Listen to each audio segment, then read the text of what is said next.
ಕಂಬುಲ ಎನ್ನುವುದು ತುಳುವರ ಭಕ್ತಿ ಪ್ರಧಾನವಾದ ಆರಾಧನೆ. ಕಂಬುಲದ ಮೂಲಕ ಶ್ರೀ ನಾಗಬ್ರಹ್ಮ ದೇವರನ್ನು ಆರಾಧನೆ ಮಾಡುತ್ತಾರೆ. ಸಮಸ್ತ ದೈವಗಳಿಗೂ ಶ್ರೀ ನಾಗಬ್ರಹ್ಮನೇ ಸೇನಾಧಿಪತಿ. ಕಂಬುಲ ಎನ್ನುವುದು ಒಂದು ಆರಾಧನೆ ಮಾತ್ರ, ಅದು ಕ್ರೀಡೆಯಲ್ಲ. ಕಂಬುಲದ ಗದ್ದೆಗೆ ಅಷ್ಟು ಮಡಿವಂತಿಕೆ ಇದೆ.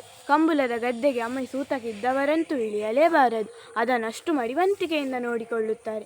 ಕಂಬುಲ ನಡೆಯುವಾಗ ಯಾರಾದರೂ ಊರಿನಲ್ಲಿ ಸತ್ತರೆ ಅವರ ಹೆಣವನ್ನು ಕಂಬುಲ ಮುಗಿದ ನಂತರ ಆ ಹೆಣದ ಅಂತ್ಯ ಸಂಸ್ಕಾರ ನಡೆಸುತ್ತಾರೆ. ಶ್ರೀ ನಾಗಬ್ರಹ್ಮದೇವರ ಕಂಬುಲ, ಇದನ್ನು ಈಗ ಕಂಬಳ ಎಂದು ಕನ್ನಡದಲ್ಲಿ ಕರೆಯುತ್ತಾರೆ. ಈ ಕಾರ್ಣಿಕ ಪ್ರಸಿದ್ಧವಾದ ಕಂಬುಲವು ತಮ್ಮೆಲ್ಲರಿಗೂ ಅವಕಾಶವಾಗಿರುವಂತಹ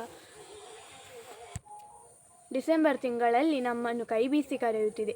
ಕಂಬುಲವು 4 ರಿಂದ 5 ದಿವಸದವರೆಗೆ ಆಚರಣೆಯಲ್ಲಿರುತ್ತದೆ. ಮೊದಲನೇ ದಿನ ಕುದಿ, ಅಂದು ಓಟದ ಕೋಣಗಳು ಭಾಗಿಯಾಗಿರುತ್ತದೆ, ಅತಿ ಸ್ವಲ್ಪ ಕಡಿಮೆಯಲ್ಲಿ ಭಾಗಿಯಾಗಿರುತ್ತದೆ. 2ನೇ ದಿನ ಪಣಿ, ಅಂದೂ ಕೂಡ ಕೋಣಗಳು ಅತಿ ಹೆಚ್ಚಿನ ಸಂಖ್ಯೆಯಲ್ಲಿ ಭಾಗಿಯಾಗಿರುತ್ತದೆ.